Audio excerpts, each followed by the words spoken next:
Public Service, what the U.S. Chamber of Commerce said about this 43% increase, okay? And then at the same time, what it does is they even say the utility, Rocky Mountain Power, warns customers they may see an annual increase of 8 to 10% in the next decade. Guess which number really fits into 8 to 10%? This number here. So now I have two articles, legitimate articles, one Rocky Mountain Power saying, one the government is saying, that our rate's going to be somewhere around this, okay, 8 to 10%. So I tell them, hey, so this starts a little bit later, it doesn't start right now, but we're going to see effects from it. Why do you think that you're getting a notice in the mail? Back the last 5 years, we're getting notices in the mail that you're using more power than your neighbors. Why would they put that in there? It's to psychologically get you ready for higher increases in rates, I think. So then here, your rates are going to do this instead. Maybe after 2030, the Clean Air Act is fully in effect. Maybe it goes back to that 5% increase. I have no idea, right? And as far as this goes, your rate could easily be $350 or so or more each month. So what I let them know is I just say, hey, so I'm not here to like predict the future and tell you this is going to be. Obviously, these are pretty legit sources that are talking to you about this. But what my job is essentially show you, is to show you that your rate is always increasing and never ending. No one pays off their power bill. The last month that they're alive in their house and they die, they still pay for that power, right? You're going to continue to pay for that till you're dead. Then I will show them this. I say, our goal with solar, now I know our typical average system comes in at about $10 cheaper each month on a 20-year system, okay? I know that. So what I do, is I do this, say this is our goal.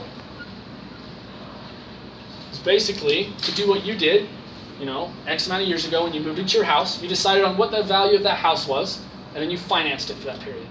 I'm going to show you what the value of your power is, how much solar costs, and then we're going to lock in that rate, so that way you can pay the exact same amount every single month. You don't have to worry about it fluctuating or changing, so you have the same exact cost.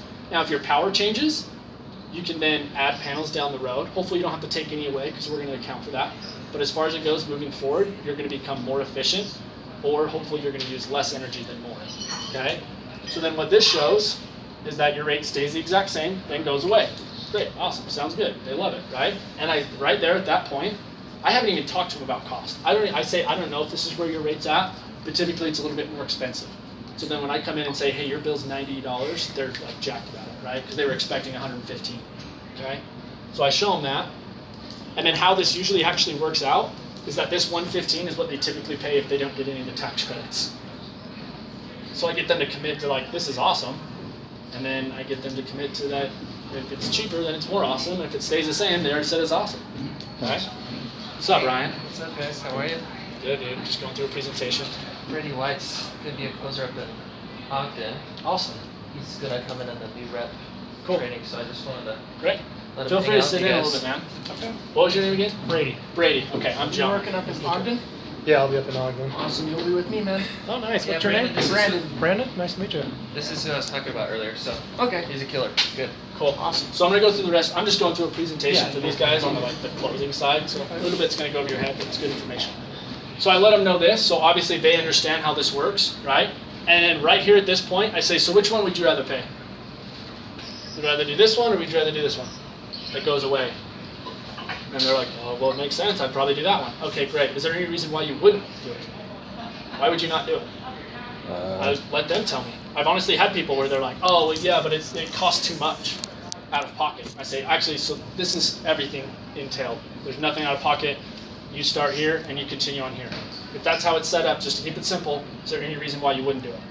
And they tell me, no, probably not. I'd probably take advantage of it. Good, cool.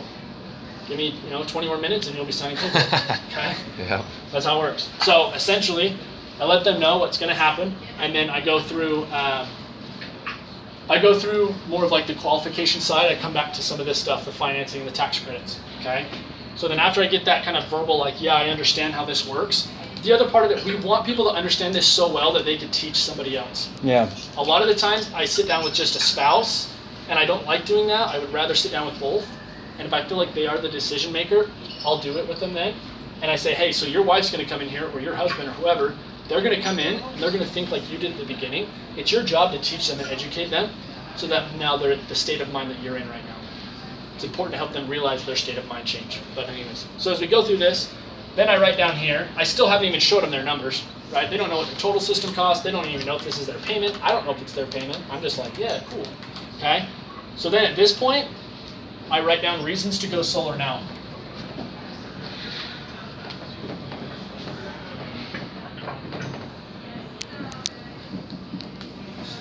And I let them know, hey, so there's a lot of reasons to do solar. You lock in your rate, equity in your home, fixed payment, all that kind of stuff, better for the environment, whatever. Those are the reasons why people did it 10 years ago. That's the reason why people are going to do it in 10 years. But right now, there's some time-effective issues or benefits to why people are doing this today, okay? Number one, net metering. Then I explain, we're on net metering, essentially 2.0. What's happening is in the spring or summer or fall of next year, I know they've kind of said August, but we've seen Rocky Mountain Power try to push it earlier. Essentially, they're trying to switch it up to net metering 3.0. And I said, remember net metering that I talked about earlier? Essentially, when you send power to Rocky Mountain back and forth, what they're trying to do is change it so that it's sexier for them and not as much for you as solar. They're thinking that you're making way too much money. They're mad because you're taking away their monopoly money. So we're trying to put it back to your pocket.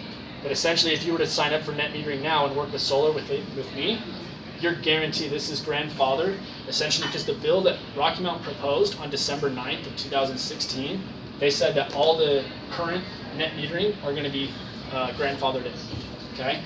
So they technically are going to have to submit a new bill, but essentially through history and from what we've seen before, they're planning on grandfathering everybody in. When do you get the August date? What is that date? That's what they kind of pushed it off to, but It's when the Public Utilities Commission is supposed to meet. They meet spring and fall to make these decisions. And so, so they said it's going to be in the fall instead of the spring. But I let people know it could be earlier, just because it helps build urgency with me, and honestly, it's when's the exact point that it crosses that line? it's only if they get it to pass. But I'm saying, so all sales that you have that's already been bid or quoted, or all those will be cut off? Is it just like... It's when you send in your net metering agreement with Rocky Mountain Power, which they signed with the DCP.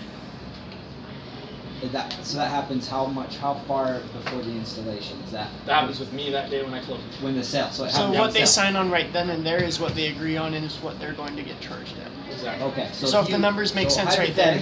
So hypothetically, if you were able to sell somebody,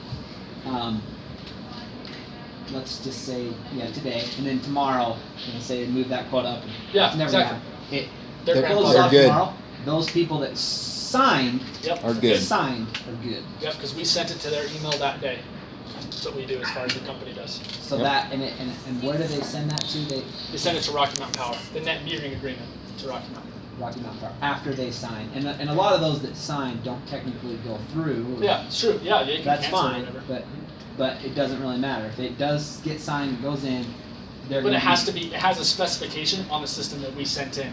So if someone's just like, oh, I'm going to be clever, I'm going to plan on buying solar this fall, I'm going to sign a net metering agreement now, and then I'm going to just, down in fall, I'm going to get a system. It doesn't work that way because we have to put these specifications on it, the date, time, all that kind of stuff. So it's not like... So you have to follow the plan that's on the thing. Exactly. I mean, because obviously we can't. And it tells them that we're going to have their system installed within 90 days of that net metering agreement. Okay. So I write down reason to go solar, net metering, okay? They're trying to change this. You want to be on this original one. I tell them that. I said, simply, that's just how it works. So don't, mess that up. The second one is the tax credits. Now I tell them, go grab me your tax packet from last year, okay? I'm professional, I know what I'm doing, go grab it, okay? They go grab it, they bring it to me. This is gonna have to be in a training separate from this, because I could probably spend an hour and a half on it. Yeah. But the tax training is super important, I feel like, because the last thing I want to do is be professional and be like, dude, you're going to be good, I can tell you this, because I know what I'm talking about, and when I don't know what I'm talking about, okay?